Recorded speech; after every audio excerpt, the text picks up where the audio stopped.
Well, hello. Good evening. Good Tuesday evening. Hello.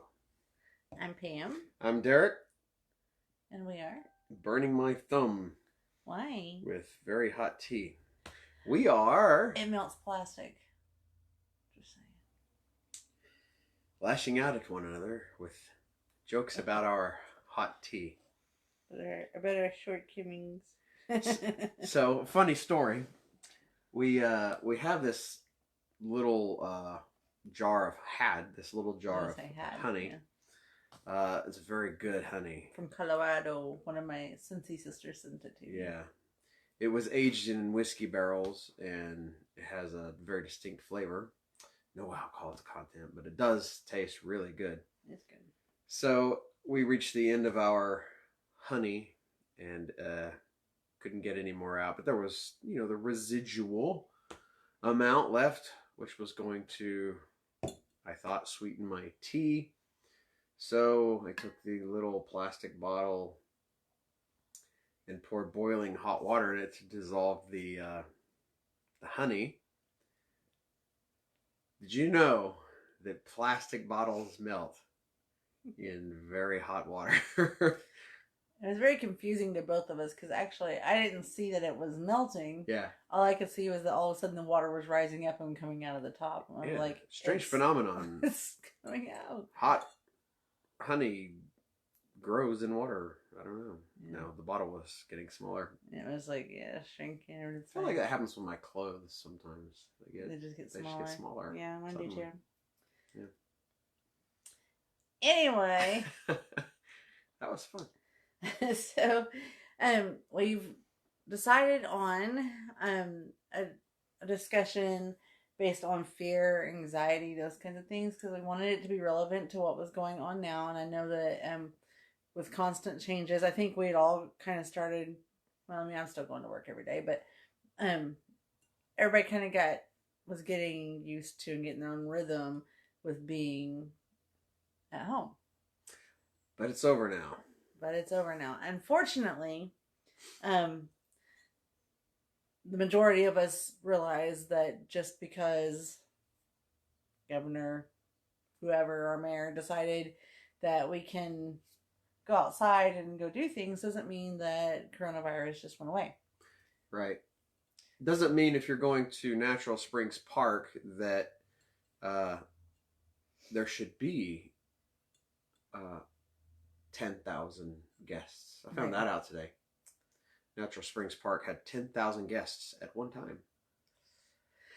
Anyways, without getting on that soapbox, because I think we could probably do that for about half an hour, but there's a lot of anxiety going on right now. There's a lot of unexpected. We don't know what's going to happen. We're worried. We were getting used to and comfortable with how things were going, and so now we're expected just to kind of go back to the way it was before. There are some people that are happy about that. A majority of us are kind of like, that doesn't feel right. Yeah. And so there's anxiety, there's fear. Maybe some of you are very anxious to get back to work and get back to your normal day-to-day. But there's a lot of stuff going on. Yeah. In it. So we just wanted to make sure that this was relevant and not just kind of like sugarcoat and just talk about something generalized. We thought it was important for it to be relevant. Yeah. I think I've said relevant 5 or 6 times so far in the last 5 minutes. Well, it's relevant to the discussion. It is relevant. You're correct. Anyway, so that's why we're doing a study on anxiety and fear. We are using the Doug Britton books at DougBritton.com. We said we'd be able to put a link in the... Yes. So we'll put a link in the group. So if you'd like, you can go and read over all this. We're just going to paraphrase a lot of it instead of reading everything word for word. So if you would like to go back and read the source material, go for it. I would actually even encourage you to go back and read some of the scriptures that it references. Again, we don't want to read everything verbatim. We'll be sitting here an hour to read just everything, all the information that's there. Yeah. So we just kind of wanted to discuss a topic, and we're going to use it as kind of guidelines, not necessarily word for word. Yeah. Yeah. Yeah. All right. Let's get started. Let's do it. Okay, so the very first line says, "Don't be surprised by problems." So a lot of people think that, and I know we've talked about this before in some of our other studies, but a lot of people feel like if they become a Christian and doing the right thing, then all the problems in the world go away. Yeah. Not the case. Not the case. And as we've discovered, and I'm sure most of you, if you've been a Christian for very long, have discovered what actually happens versus that. Typically, you start to experience, first of all, the friend groups that you had tend to shrink or become either hostile towards you or well, a lot of them will just give you a hard time. It starts out jovial, but then over time it's less jovial and more pointed, I guess. And then you have a new friend group. Yeah. Usually. Hopefully, what will happen with at least some of your friends will be that they'll reach out to you, say, "Hey, I can see you're different. Yeah. You know, I trusted you before, so I'm going to trust you now. What's going on? You know, tell me what's going on in your life. What's changed?" Hopefully, that's what it is. It becomes really difficult a lot of times to continue being a different person when everyone you're around expects you to be the same person you were before. Yeah. Because it's already difficult to make changes, but it's even more so when you're trying to make changes and you don't have that support group that you had when you were doing all the things you shouldn't have. So there's a lot of change. So that in and of itself, just that aspect tells you you're not going to be without problems. As a matter of fact, a lot of your problems are going to grow. Yeah. Like Derek said, though, what happens naturally is as some of those friendships fall away, if you're in fellowship with other Christians, because trust me, you need it. No matter what stage of your life you're in, you need fellowship with other Christians. As long as you have that and you're seeking out that kind of fellowship, that kind of relationship, fellowship being kind of a churchy word, but those kinds of friends and relationships and things, as long as you're searching those out, you're naturally going to build a new group of friends. Yeah? Yeah. So even though, we can't expect that there's not going to be problems. I think that sometimes, even no matter how long you've been a Christian, if you've been a Christian all your life, sometimes you're going through problems and you're like, but why, God? Why am I going through this? I've done everything I'm supposed to do, and you still feel that way. So I think it's a good reminder that our problems aren't going to go away. Yeah. I think the Bible is pretty clear that good things happen to bad people and good things happen to good people. Bad things happen to bad people and bad things happen to bad or good people.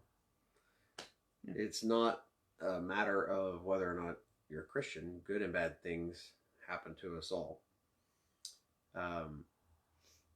The main difference is that we have the confidence and love of God, and our hope is in Him. Whereas if you don't have God, you don't even have the confidence and the hope that you're going to be okay through the situation, and that there's beauty on the other side of it. If it's not purpose towards something, it's just useless, and we have something to purpose it towards. So would it be safe to say that God may not protect us from bad things happening necessarily at all times, but there are times when He does? Yes, that's fair. And so why would you think that is? Why do you think sometimes we're protected and sometimes we're not? Generically, I guess, sometimes it is nurturing to us in the long run. Mm-hmm. Like the hardships that we go through prepare us for a harder time later. Or maybe not even a harder time, just a time that would seem harder if we hadn't gone through something, I guess, worse later on. So we may have end up in a circumstance for a long period that may be completely detrimental to us if we hadn't gone through shorter periods of much seemingly worse times. Right. And I feel like, again, is be real careful with that you don't think, well, God's putting me through this so that I can grow through it and be okay for this next step. Yeah. God doesn't give bad things. Right. Nothing bad comes from God. But God can use any situation for your good. So if you're going through a bad time, God's not necessarily going to pluck you out of that, but is there to guide you through it and to keep you safe through it. Yeah. As long as you're continually seeking Him. Yeah. I think we've all heard the God uses what the enemy meant for evil and uses it for good. We see that with Joseph and his life being singled out by his brothers. They plotted to kill him. They threw him in a well, sold him into slavery, and eventually, through that process, he ends up being second in command of Egypt, and he's the reason that there was a whole civilization of Hebrew people in Egypt. He's the reason that there was a mass exodus. And yeah, so you can't look at, Joseph was probably thrilled when they threw him in the well, and he was just like, this isn't too bad. Yeah. Yeah. But he's probably happy to get out of the well. He probably wasn't too happy about being sold into slavery. Not, no. But the time in the well may have prepared him for the prison when he was betrayed by his master's wife and thrown into prison. And then the slavery that he endured under that master prepared him for servitude to the king. And yeah, so that's not always, like you said, it's not always the reason that we go through stuff. But you can learn from the things that you do go through. And Paul, of course. Yeah, I was going to actually read that one. I know I said I wasn't going to read stuff verbatim, but can't help yourself. Man, this is interesting because this is Paul's words, right? So 1 Corinthians 4:11-13. To this very hour we go hungry and thirsty. We are in rags. We are brutally treated. We are homeless. We work hard with our own hands. When we are cursed, we bless. When we are persecuted, we endure it. When we are slandered, we answer kindly. Up to this moment, we have become the scum of the earth, the refuse of the world. And then later on, because, Paul had a really good life, right? So, yeah. Things went smooth for him. He's one of those preachers. Right? Right in the Bible. Like, he knew Jesus. Like, hung out with him, right? Yeah. Okay, so 2 Corinthians 11:23-28. I have been in prison more frequently, been flogged more severely, and been exposed to death again and again. 5 times I received from the Jews the 40 lashes minus 1. 3 times I was beaten with rods. Once I was stoned. 3 times I was shipwrecked. I spent a night and a day in the open sea. I have been constantly on the move. I have been in danger from rivers, in danger from bandits, in danger from my own countrymen, in danger from the Gentiles, in danger in the city, in danger in the country, in danger at sea, and in danger from false brothers. I have labored and toiled and have often gone without sleep. I have known hunger and thirst and have often gone without food. I have been cold and naked. Besides everything else, I face daily the pressure of my concern for all the churches. So, and there's a couple of things I want to point out about those 2 passages. The first one, 1 Corinthians 4:11-13, he begins by talking about everything that they've been through. And then he says, when we are cursed, we bless. So immediately he starts saying, these are the things we've been through, but this is what we do with it. When we are cursed, we bless. When we are persecuted, we endure it. When we are slandered, we answer kindly. And so I think that's a hard one. Yeah, I mean, because honestly, most of us can't compare to this. No, you want to defend yourself. Yeah, and yeah, I can't imagine having to go through the things that Paul had to go through. No way. But I'm not tasked with writing the scriptures that we call right scripture. And that's another point. I mean, if it wasn't for everything that he went through, his experience is what causes us to have an understanding. Yeah. An understanding of the severity of what a person can go through and still be expected to rejoice. Yeah. Because this isn't in here just to be a good story. I mean, it's a good story. Yeah. But it's in here because this is telling you, listen, Paul went through all of these things. I was close to Paul, loved Paul, was there hand in hand, touched his skin, he touched mine, and yet he went through all of these things. And his answer was, I endured it. I blessed. Yeah. You know, we were kind. When we were slandered, we answered kindly. I mean, it didn't just say we ignored it. It didn't just say we returned the right cheek. It said we answered kindly. The second part that I want to point out in this was in 2 Corinthians 11, 23 through 28. He's talking about all the horrible things that they've been through. And the very last thing he says is, besides everything else, I face daily. So every day, doesn't matter what else he's going through. Every day, he says, I face daily the pressure of my concern for all the churches. So his concern wasn't about what he was going through. His biggest concern, I mean, I'm sure, don't get me wrong, I'm sure he, had some sleepless nights, but his biggest concern was the church. Yeah. And why would that be? Well, he's founding them, he's nursing them, he's still the pastor, he's still the founding pastor of tons of churches. I don't know how many there were, but there were a lot, and he's sort of like the central authority of them all. They have pastors, teachers, deacons, and all those things, but he is the he makes the decisions about doctrines and whether they're in line with Old Testament scriptures, and if the pastors have questions, they ask him. He's doing all this from prison, so yeah, he's got a huge responsibility to the church. He's writing what we're reading as scripture. All this time preaching to the emperor's guards who have him. And we talked about this before.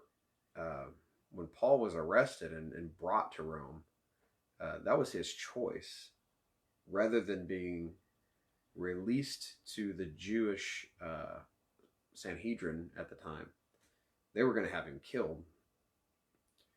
He felt safer, which is in and of itself very very telling.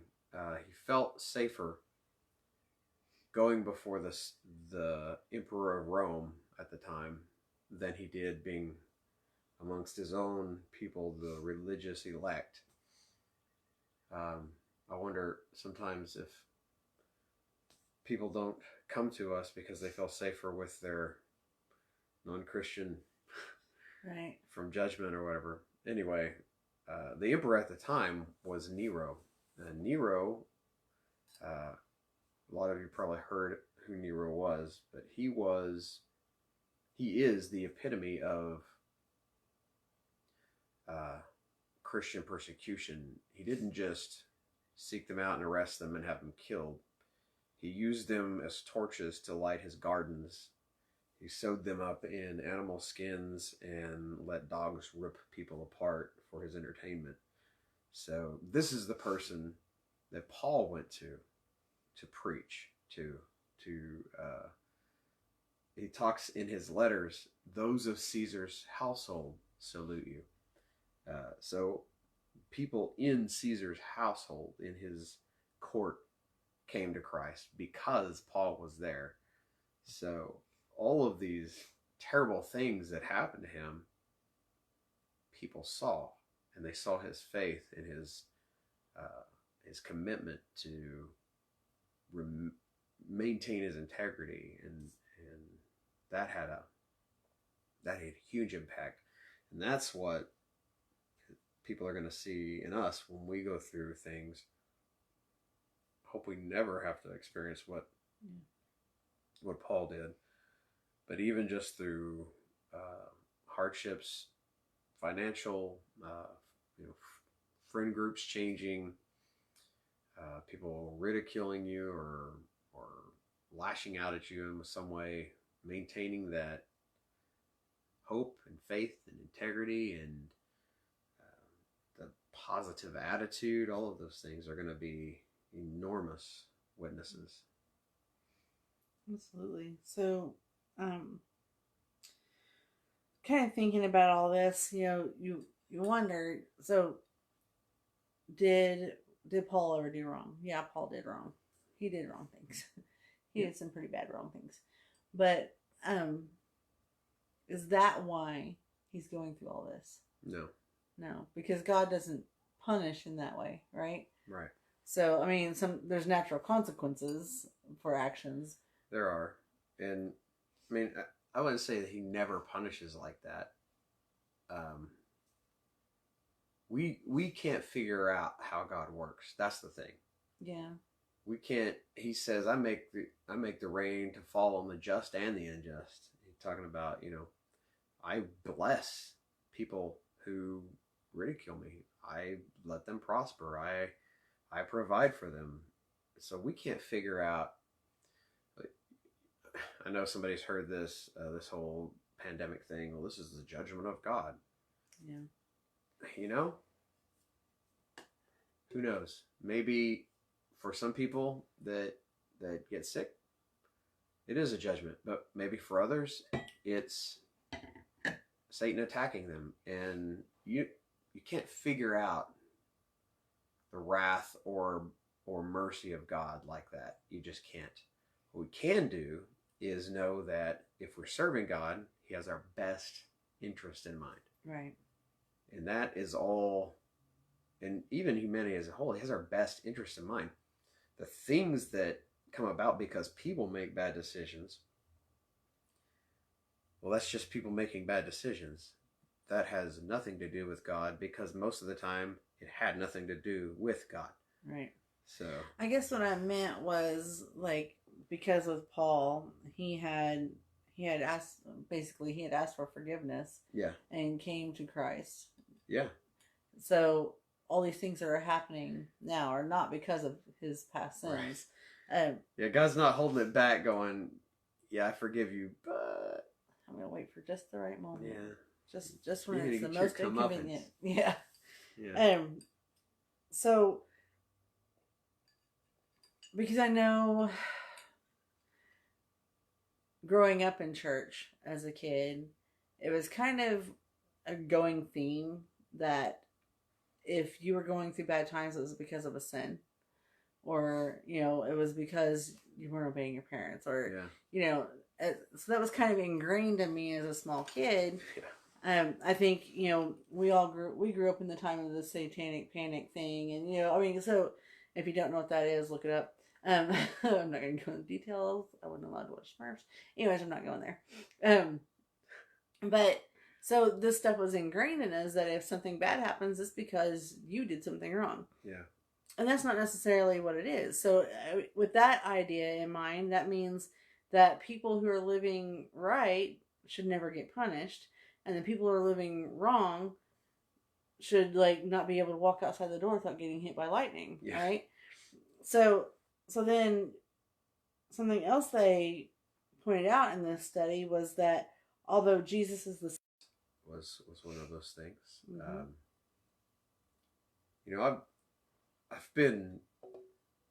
I've been without home before. But it was brought on by my own choices. Right. But during that time, no one was trying to actively commit murder against me. Right. That whole time. I mean, he had to flee as a child, as a baby. People were trying to murder him. He was living in exile during his very young age.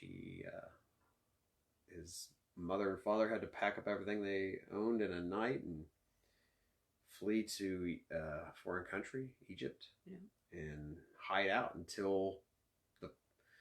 not until just people were done trying to kill him, but until a king was done trying to murder him. Right.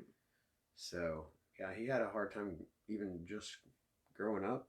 Not to mention that his parents lost track of him in a crowd and lost him for a few days. I mean, that wasn't traumatic or anything. Well, you know.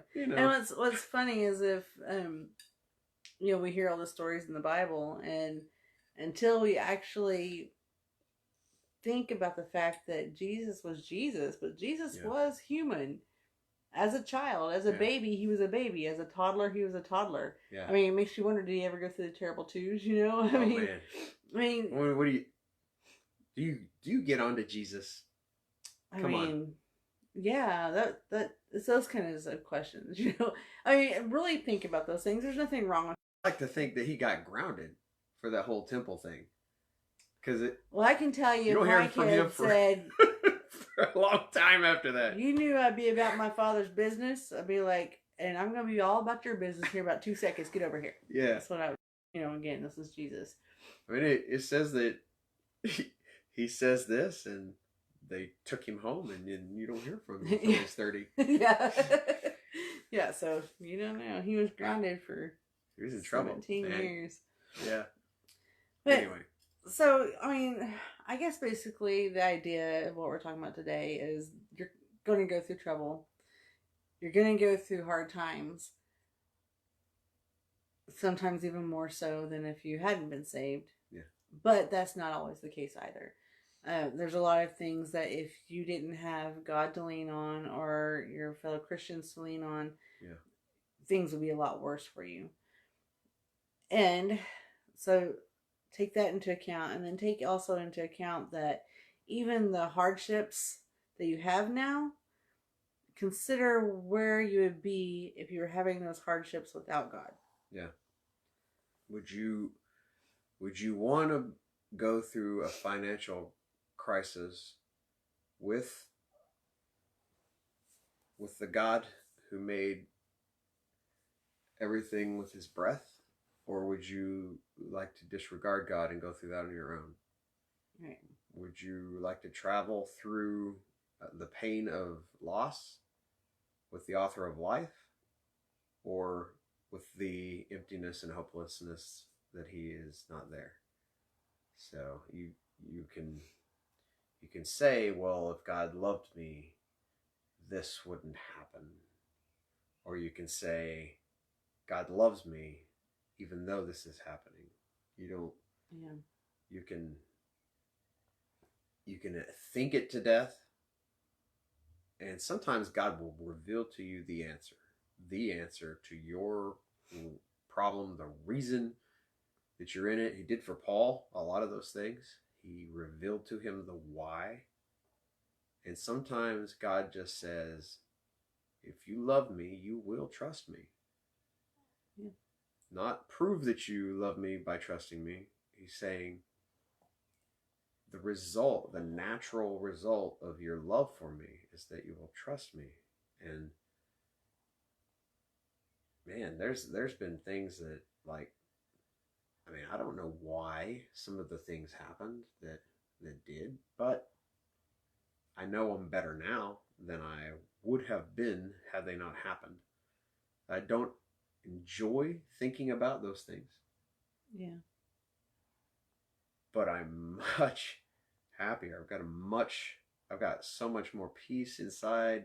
I've got a better job. I've got closer friends, purer friends. So yeah, I don't enjoy or I didn't enjoy it. It was miserable, the things I went through. But now, as the beauty is kind of starting to show through those things. Yeah. Yeah. So we're not ending this discussion here. We are going to end it for this evening, this week, I guess. Sake of time. But maybe do your own little study. Yeah. Write down the things that you've been through, the hardships that come to mind. Find a scripture that maybe coincides with those hardships, and go back to those moments and think of what has happened, how you've grown from those, what butterfly effect happened because of those things. Yeah. I know some things are really hard. I know right now a lot of you out there thinking, okay, yeah, but this thing that happened to me, I see nothing good that came out of it, and it should have never happened. How did God let this happen? I know that's a thought. I know that's a thought with me sometimes. And I can't answer that question. I just can't. But I can tell you that if you have that question and it's eating you inside, then your relationship with God is strained. And so you need to have that conversation with God. Yeah. If you read some of the Psalms and the questions David asks God in the way he asks them, if it wasn't Bible, I would be scared to death to speak to God like that. Yeah. But obviously, he called David a friend, or he called David a man after his own heart. Yeah. So, read some Psalms and ask God hard questions. Yeah. God's not afraid of your hard questions. No, he knew you were going to ask them anyway. Right?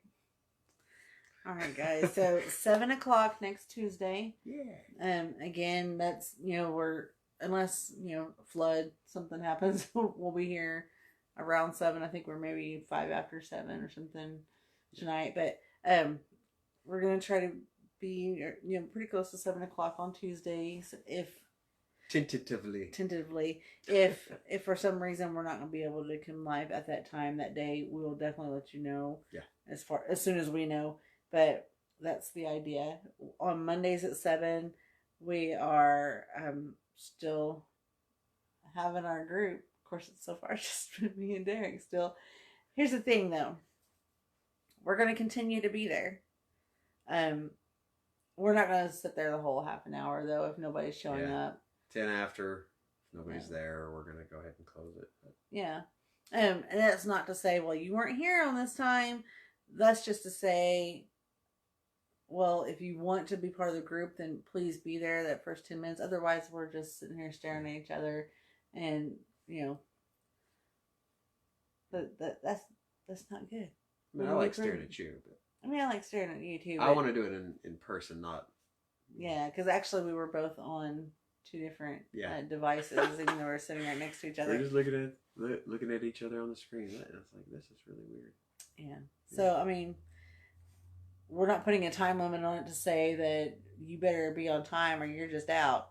There's nothing like that. But if no one shows up, if one person shows up within that 10 minutes, we're gonna have small. We're gonna have a group. Yeah. But if no one shows up, we're gonna try again the following week. Yeah. And wow, words are hard. Yeah. Went away. Anyway, I almost had a thought. You're welcome, Sarah. I love you. If during the week, if you have prayer needs or questions or comments or whatever, don't be afraid to reach out, send us a message or. Yeah, and even in the group, because this isn't the small group that we're talking about, the Zoom small group, this is still a community here on this group.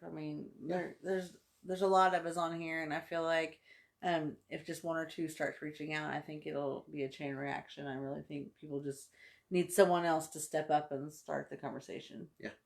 Yeah. All right, guys. So we'll see you next week, Monday evening at 7 p.m. if you would like to join the Zoom small group. All right. See you later. Have a good night.